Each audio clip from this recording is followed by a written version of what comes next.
শাপলা ও পদ্ম নামের বাঘশাবক দুটির বয়স প্রায় ১ বছর।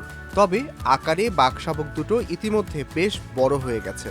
আসন্ন পবিত্র ঈদ উল ফিতরে রাজধানীর মিরপুরে জাতীয় চিড়িয়াখানায় এই বাঘশাবক দুটি আনুষ্ঠানিকভাবে প্রদর্শিত হবে। চিড়িয়াখানা কর্তৃপক্ষ বলছে, সাধারণত জন্মের প্রথম ৮ মাস বাঘশাবক লোকচক্ষুর আড়ালে রাখা হয়। তারপর ধীরে ধীরে শাবককে জনসম্মুখে আনা হয়। তবে ঈদ উল ফিতরে শাবক দুটিকে মানুষের সামনে প্রদর্শিত করা হবে, তাই আগে থেকেই তাদের অভ্যস্ত করার কাজ চলছে। এবার ঈদে জাতীয় চিড়িয়াখানায় আসা দর্শনার্থীরা আনুষ্ঠানিকভাবে প্রথমবারের মতো শাবক দুটিকে দেখতে পাবেন। রয়্যাল বেঙ্গল টাইগার প্রজাতির শাপলা স্ত্রীলিঙ্গের আর পদ্ম পুরুষ। ২৯ মার্চ সরজমিনে দেখা যায় শাপলা আর পদ্মকে তাদের মা বেলির সঙ্গে একই খাঁচায় রাখা হয়েছে। পাশের খাঁচাতে রাখা হয়েছে তাদের বাবা টগরকে।